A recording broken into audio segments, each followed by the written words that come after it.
Mitch McConnell was giving a speech, I believe it was at the American Enterprise Institute, and it was being aired on C-SPAN like 27 or something. So a grand total of like 4.5 people were watching it. But I actually am one of the losers who does watch C-SPAN from time to time. That shows you how big of a dork I am. Well, McConnell decided to expose himself as being fundamentally anti-American. Listen to what he said. Hi, Lachlan Marquet with the Washington Free Beacon. A couple of your colleagues have proposed a constitutional amendment, Senators Tester and Murphy, that would specify that no rights in the Constitution would apply to corporations. Just wondering you could react to that and maybe discuss what some of the consequences of that would be. Well, yeah, give them some points for not hiding it. Look, the Constitution has been amended very rarely in our well over 200-year history with good reason. It served us well. They're uncomfortable with corporate free speech, obviously.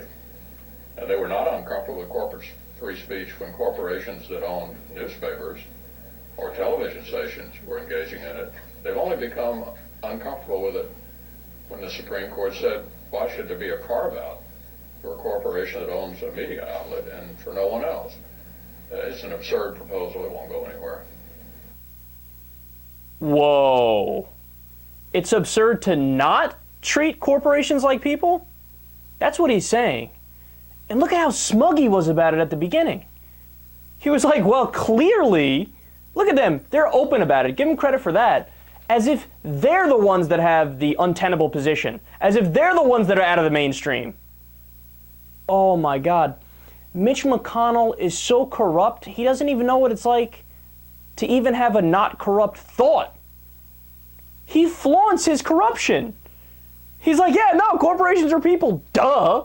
And everybody's in favor of that, right? Even Joe Schmo in the middle of Mississippi and an average liberal in the middle of California or New York. No, actually, the opposite is true. That's one thing that we all agree upon, everybody outside of the establishment in the Beltway. Are you kidding me? We all don't want corporations to be treated like people. Who wants corporations to have the rights of a human being? He said corporations should be protected by free speech laws. Okay, does he want no more consumer protection laws? Does he want to get rid of all those? Because that would be the result of that. Look, think about how ridiculous that is. Take the pharmaceutical companies, for example. They don't have a right to free speech. If they did, what would stop them from going out there and flat out lying about their products? Oh yeah, we have this new pill that's won't only stop all of your pain from occurring, but it'll prevent the top 20 most common diseases. It has no side effects associated with it whatsoever, and everybody should buy it now. Look, man, that is so radical, I'm even amazed Mitch McConnell believes it. Of course corporations shouldn't have a right to free speech. What about consumer protection? So that's like saying, oh, well, if JP Morgan Chase or American Express or any of the big financial institutions want to get into a contract with you, they can just lie to you about what the terms of the contract. Well, obviously they can't do that. But he's saying, no, corporations are people, so they have free speech. They can say whatever they want. Oh, come on, man. I want to keep giving examples because I want this to really pierce through. I mean, that's like a company selling a pill, but it's a sugar pill, and they say, hey, guys out there, take this pill. It'll make your ding-dong 8 inches long.